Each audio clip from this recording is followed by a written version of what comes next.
They traveled across galaxies, defied death on screen, and made us believe in a brighter tomorrow.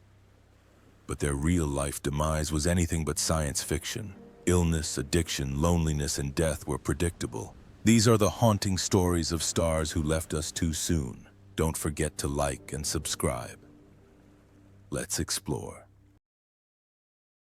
Leonard Nimoy as Spock. Leonard Nimoy was 35 when he played Mr. Spock in the first Star Trek series. Stoic, logical, and hyper, Spock became a cultural phenomenon. But behind his restrained facade, Leonard Nimoy was slowly falling apart. Born March 26, 1931 in Boston, Massachusetts, Nimoy struggled to escape poverty, working odd jobs while pursuing small acting roles. But none of them could prepare him for the quiet demise that followed the success of Spock. By the early 1970s, Nimoy was a prisoner of his own creation, trapped by fan expectations, ridiculed in casting rooms, and unable to find work outside the shadow of Vulcaneers. After that incident, his marriage of more than 30 years fell apart. He drank heavily, sometimes secretly, sometimes openly, and his children watched as their father gradually became unrecognizable. In 1987, during the filming of Star Trek IV, Nimoy found himself alone in a trailer with a letter from his son, Adam, who was then 21. "I don't know who you are anymore." He didn't answer. Instead, he downed another shot of vodka, dulled the pain, and returned to the set as if nothing had happened. That night, he collapsed. No hospitalization, no follow-up, just a quiet, bitter recovery and a phone call the next morning. He eventually quit drinking in the 1990s, but the damage was already done. His lungs were damaged, his family relationships were broken. Later, in interviews, he admitted that he had no memory of his children's entire lives. "I was there, but I wasn't with them," he said. Leonard Nimoy died on February 27, 2015 at the age of 83 of end-stage chronic obstructive pulmonary disease, the result of decades of chain smoking during the years he most wanted to forget. At the time of his death, his net worth was estimated at $45 million. But all the money and fame couldn't make up for the long nights of longing or the son he almost lost. DeForest Kelley as Dr. Leonard McCoy. DeForest Kelley was 46 when he played Dr. Leonard Bones McCoy on Star Trek, the gruff but humane chief physician of the ship. His wit and weary compassion were iconic, but the man behind the character bore wounds that never fully healed. Born January 20, 1920 in Toccoa, Georgia, Kelley spent his formative years trapped in B-movie hell, almost always cast as the villain. He had seen himself die dozens of times on screen while barely scraping by in real life. Between roles, he worked odd jobs, swallowed his pride, and waited for something bigger, something more real. When Star Trek came along, it was both a salvation and a trap. His subsequent fame was narrow and confined. He was beloved, yes, but only as McCoy. The roles dried up, the scripts stopped coming. Hollywood gave him a label, and that label stuck with him for the rest of his life. In his final years, Kelley fought a painful battle with stomach cancer. The pain was constant, but his condition gradually weakened. He never complained publicly, but those close to him said his body broke down before his spirit did. He read old fan letters in the hospital, each one a reminder that even though Hollywood had framed him, audiences never stopped loving him. DeForest Kelley died on June 11, 1999, at the age of 79, from complications of stomach cancer. He left behind a legacy and a net worth of $5 million, modest by industry standards, but his true wealth lay in the hearts he touched. They call him Bones, but it's the soul that remains. James Doohan as Montgomery Scotty Scott. James Doohan was 46 when he played Montgomery Scotty Scott on Star Trek, the earnest, miracle-working chief engineer who kept the company running with sheer grit and genius.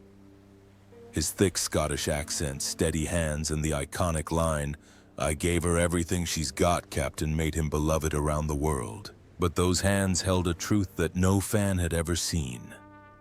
Born on March 3, 1920 in Vancouver, Canada, Doohan's path to fame was paved in war. On D-Day, he charged onto Juno Beach under enemy fire, leading his men through a minefield before being shot 6 times by friendly fire that night. A bullet had shattered the middle finger of his right hand. From that day on, every performance was an illusion. The camera angles, the gloves, the prosthetics, all designed to hide what war had taken. Most fans never noticed, but he did every day. The physical trauma was just the beginning. Behind his calm, on-screen demeanor, Doohan struggled with post-war nightmares that never faded. After Star Trek, he was stuck in a rut. 2 failed marriages drained him financially. Raising 7 children sent him to countless conventions, fan events, and voiceover work. Grateful for the love, but exhausted by the work. In the end, it was Alzheimer's that took the most out of his life. Bit by bit, the Enterprise engineer lost track of his ship, its programs, and his crew. There were quiet moments when he didn't recognize old friends and painful moments when he didn't recognize himself. James Doohan died on July 20th, 2005, at the age of 85, from complications from pneumonia and Alzheimer's. His ashes were partially launched into space in 2008, marking the final interstellar journey he had dreamed of taking. At the time of his death, his net worth was $7 million, but no amount of numbers can measure his courage or his legacy. Nichelle Nichols as Nyota Uhura. Nichelle Nichols was 34 when she played Lieutenant Nyota Uhura on Star Trek. The calm, commanding voice of the Enterprise and one of the first black women on American television to be portrayed as more than a servant. She represented dignity, progress, possibility, but her real life was quietly falling apart behind that shiny uniform. Born December 28, 1932 in Chicago, Illinois, Nichols entered Hollywood with enthusiasm and talent, only to have the door slammed in her face. While Uhura broke barriers, Nichols was still offered maids and supporting roles. After Star Trek, the offers went nowhere. She faced 2 failed marriages, persistent health problems, and an industry that celebrated her legacy but rarely gave her work. By the 2010s, Nichols' health began to fail. A stroke in 2015 signaled the beginning of a long decline. Dementia began to take its toll on her, slowly robbing her of her memory, her speech, and her independence. Then a legal battle broke out with her son and former partners fighting for control of her assets. Accusations of elder abuse, financial manipulation, and isolation arose. Nichols, once a beacon of strength, found herself in the midst of a nightmare she couldn't even name. Nichelle Nichols died of heart failure on July 30th, 2022, in Silver City, New Mexico, at the age of 89. Only a few trusted loved ones were present. Her net worth at the time was estimated at $8 million. Earned not only through acting but also through endurance. The woman who once spoke for the stars left a legacy both historic and tarnished by betrayal. Michelle Barrett as Christine Chappell in Computer Voice. Michelle Barrett was 34 years old when she joined Star Trek in 1966 as Nurse Christine Chappell. Fans know her as a gentle nurse, but they hear her everywhere, as the omnipresent voice of the Enterprise computer. To millions, she is the voice of the future, but behind that voice is a woman struggling to be seen for who she is. Born February 23, 1932 in Cleveland, Ohio, Barrett was more than just Gene Roddenberry's wife. She was his editor, his protector, his final voice for his ideas when no one else would listen. But in his final years, as Roddenberry's mind began to fail from the effects of a series of strokes and an undiagnosed neurodegenerative condition, it was Michelle who held it all together, writing notes, retyping pages, hiding his confusion from his producers. One day in 1990, during pre-production on a Star Trek project, she found him locked in a hotel bathroom, crying hysterically, not recognizing the script in his hands. He asked her who had written it. It was his own script. She lied and said she was a new writer. He smiled and said, "Pretty good." From that moment on, Barrett was no longer a wife but a silent nurse, a secret caretaker. She canceled her voiceovers to care for him, hid his illness from the studio, and fought through the exhaustion, knowing that if the truth were revealed, everything they had built could go up in smoke. Hollywood doesn't want its visionaries to die. It wants them to be great.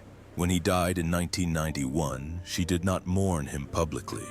She returned to work immediately, but by then her health had deteriorated, with frequent fatigue and brittle bones, which were later diagnosed as early symptoms of leukemia.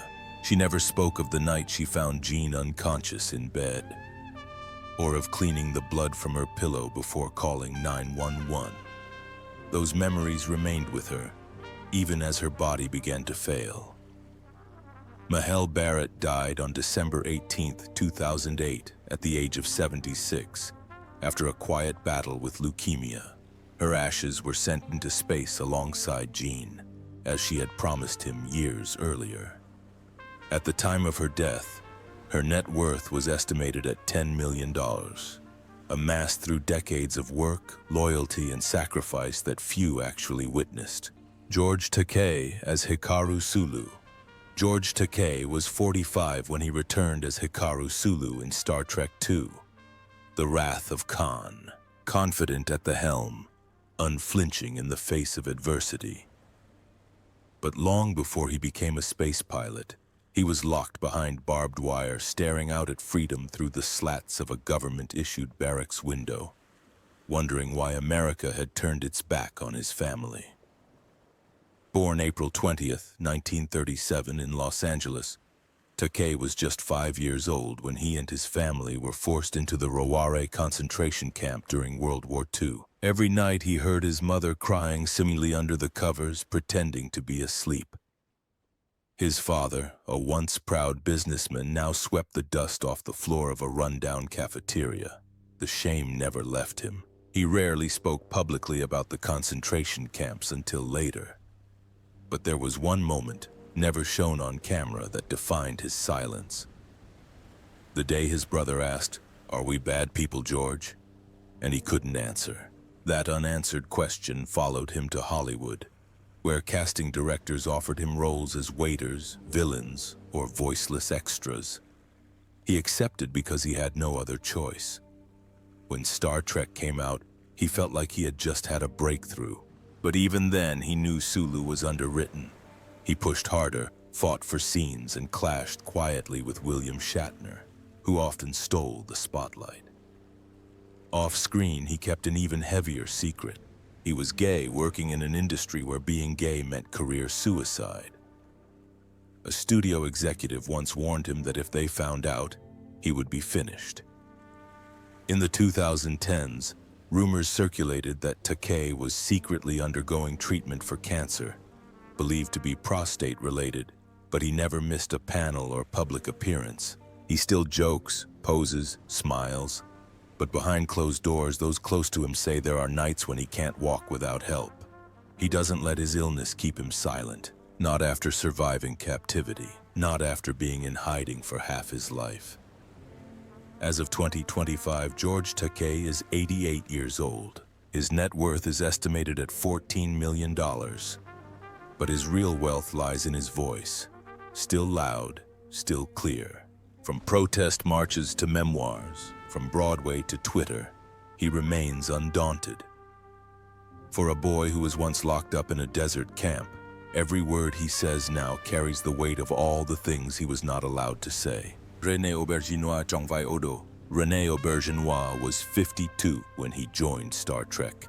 Deep Space Nine in 1993 as Odo, a shapeshifter who yearned to understand humanity but never truly belonged.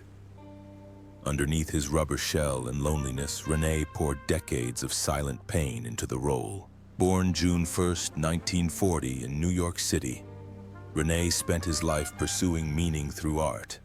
He was disciplined, reserved, and never overdoing it. But for months, he ignored the signs of shortness of breath and wheezing that he blamed on aging. Then that morning, in the garden, he reached for the trowel but fell to his knees, his vision blurred, his ribs aching. When he looked down, his hands were red, He forced a smile and said loudly, "You're exaggerating." But he knew. A scan a few days later confirmed it. Terminal lung cancer, inoperable fast. Finally. He didn't speak to anyone for weeks, not even Judith. He rehearsed the words, but couldn't get them out. Instead, he kept acting, kept recording audiobooks, kept answering fan mail as if everything was fine. Until one night, while recording a voice at home, he passed out in the middle of a recording. Judith found him lying on the floor, the microphone still working. That's when the silence was broken. From then on, everything was a matter of timing. He planned his death like a concert. The music was chosen, the photos were chosen, the script was annotated for donation. Friends were invited to say goodbye, but not given any advance notice. He didn't want pity, he just wanted presence. The slideshow he made, featuring Beatles songs, played on a loop on a dim projector as he sank into a coma, his lungs failing, his breath coming in and out.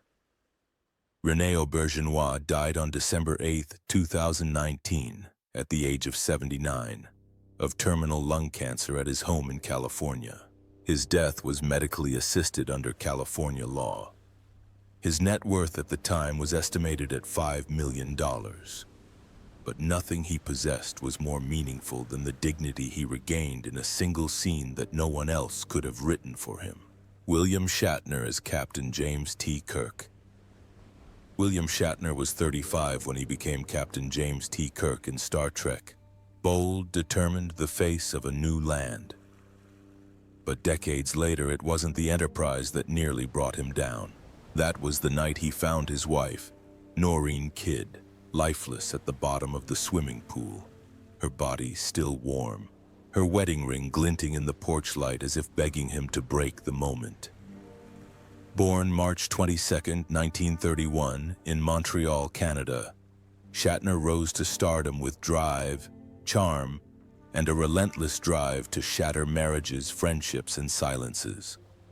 He married Noreen in 1997 despite warnings from friends about her battle with addiction.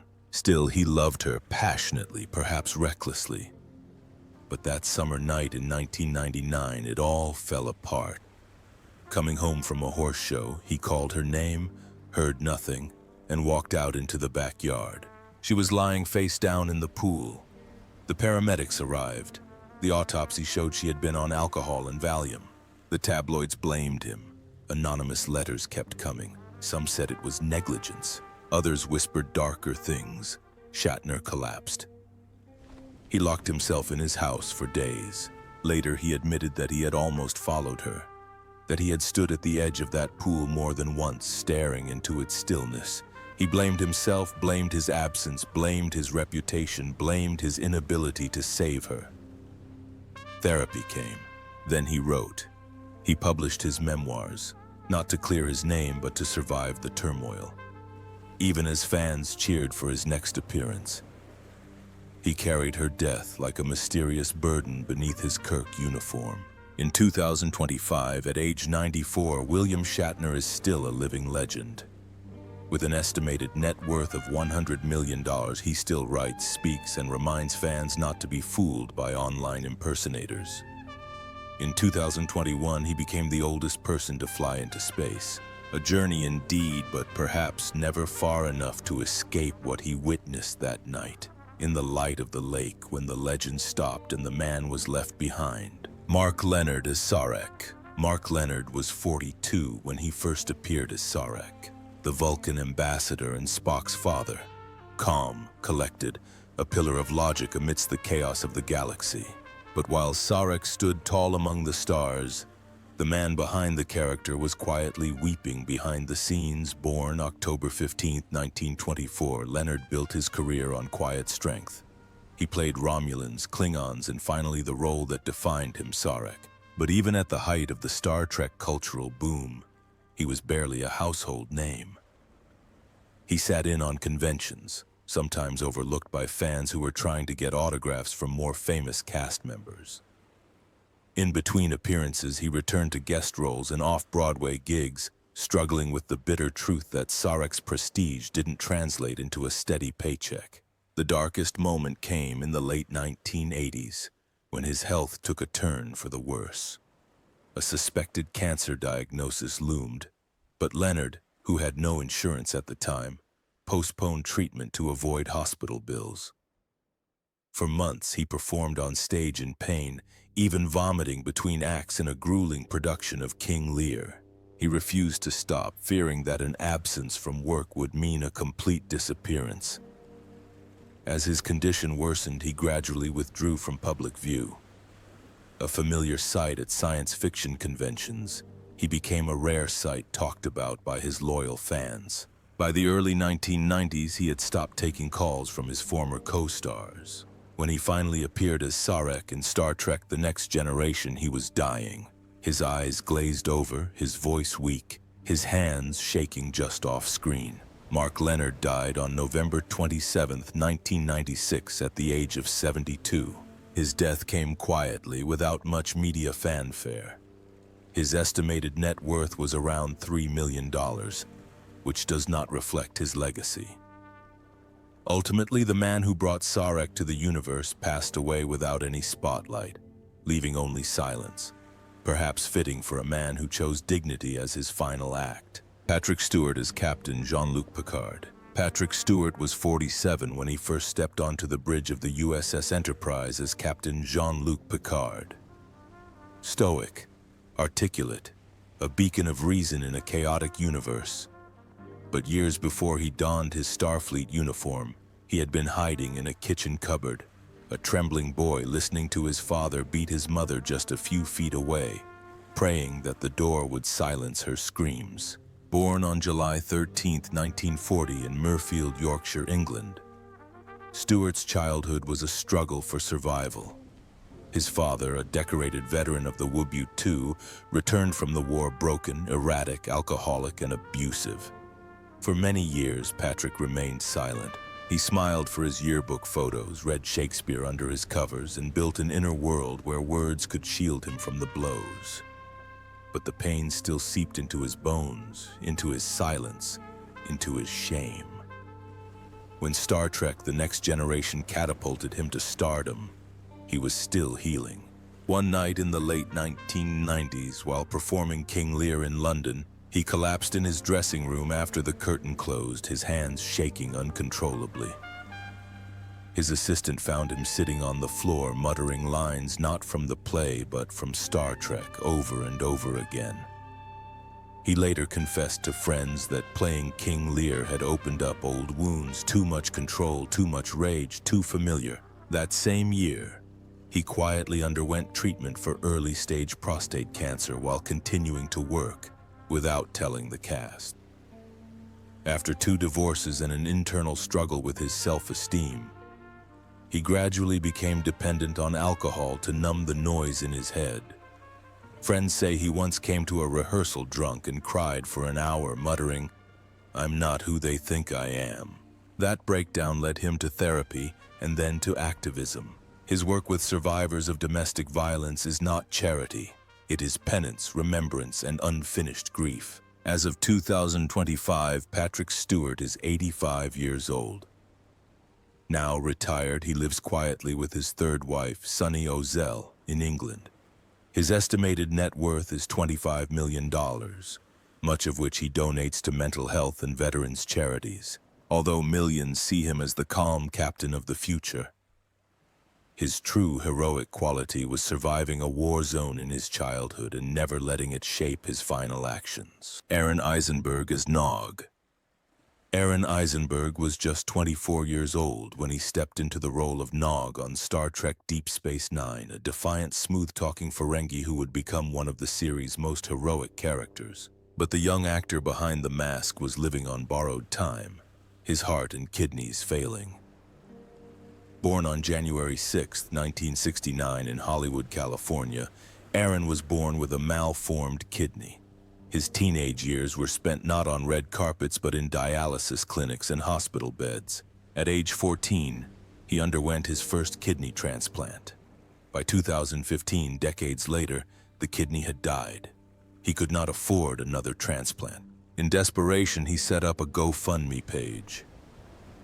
The man who once roamed the halls of Starfleet now waited by the phone for failed donor calls, hooked up to machines living minute by minute. One night, just months before his second transplant, he collapsed in the bathroom. Alone, gasping for air, he trudged to the phone and called his fiancée, whispering, "I don't know if I'm going to make it." She arrived before the ambulance did. It was in that moment, battered and gasping on the tile floor, that Aaron realized his body would never forgive him for having survived this long. The transplant came, but it was too late to repair the damage done over the years. His heart, already strained, began to fail. Still, he appeared on podcasts, conventions, and fan meetings, telling jokes through the pain. He never told most people how bad things got. Aaron Eisenberg died of heart failure on September 21, 2019, at the age of 50. His net worth was just $1 million, but his value to the Star Trek community was immeasurable. To fans, he's more than Nog. He's proof that even the smallest characters on screen can take on the toughest battles and still smile. Ricardo Montalban as Khan Noonien Singh. Ricardo Montalban was 46 when he first appeared as Khan Noonien Singh in the original Star Trek series. A genetically enhanced superhuman with sculpted strength and imposing presence. But on set, after every punchy line and proud stand, he would return to his trailer, collapse to the floor, and sob silently into a towel. Born November 25, 1920 in Mexico City, Montalban was seriously injured while horseback riding during a filming assignment in the early 1950s. A fall crushed 2 vertebrae and permanently damaged his lower spine. For decades, he hid his pain behind a calm exterior as he returned to the role of Khan in Star Trek II. As Khan's rage grew at age 61, the pain became more intense. He refused to use a body double.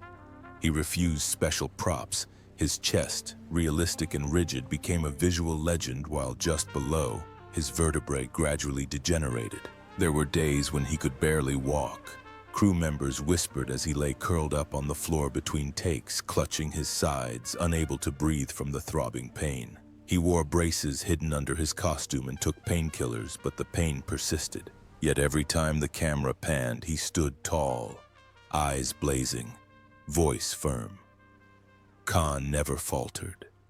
Deep down, he once said, the hardest thing was not the pain, but knowing he had to endure it to continue working in an industry that was not well suited to men like him. As a Mexican actor in Hollywood, he fought double for half the roles, and he fought for others, founding the Nosotros Foundation to break down the doors that were always slammed in his face.